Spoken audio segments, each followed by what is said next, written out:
Құрма пальма тұқымдасына жататын тропикалық жеміс. Биіктігі 24 метрге дейін жететін құрма ағашы климаты ыстық өңірлерде өседі.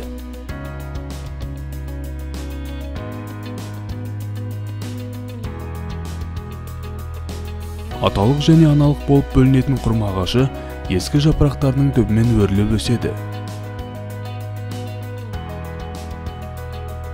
Төбе жағындағы жапырақтарының ұзындығы 5 метрге дейін жетеді.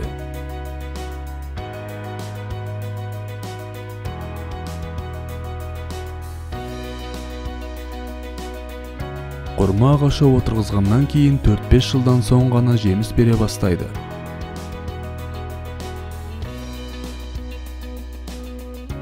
Құрма өсірумен көбінесе Сауд Арабиясы, Мысыр, Ирак, Алжир және Судан секілді елдер айналысады.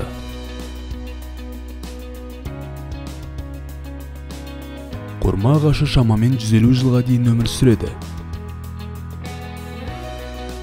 Оның әр ағашынан 40-80 келі жеміс алуға болады.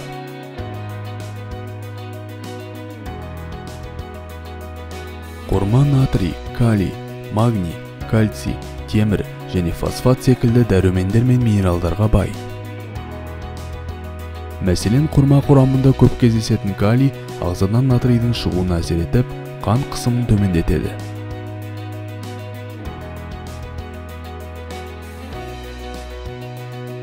Сонымен бірге құрма адам терісін жақсартуға септігін тигізеді. Мысалы, мамандар Солтүстік Африка және Таяу Шығыс елдері тұрғындарының терісі мен тістерінің жақсы болуын құрманы күнделікті тұтынумен байланыстырады.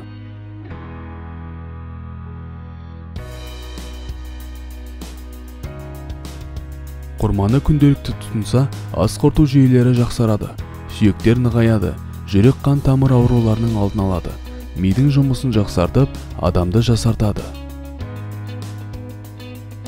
Құрма жеңіл босануға септігін тигізеді.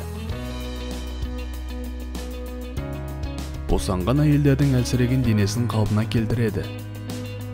Сүт гормондарына әсер етіп, нәрестеге сүттің мол болуын қамтамасыз етеді. B1, B2 витаминдерінің қатар кездесуі бауырдың жұмысын жақсартады. Ал құрамындағы темір қан аздық кезінде өте пайдалы. Сонымен қатар құрамында B6 дәрумені болғандықтан, құрма стресс және күйзелістен арылуға көмектеседі. Жүйке жүйесінің шаршауын да басады.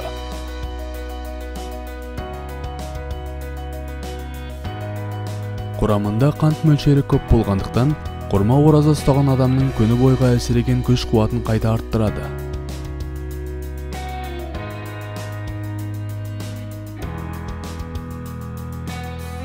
Ораза айында құрмамен ауызашу сүннет болғандықтан, барша мұсылмандар қасиетті Рамазан айында дастарханға құрма қоюды дәстүрге айналдырған.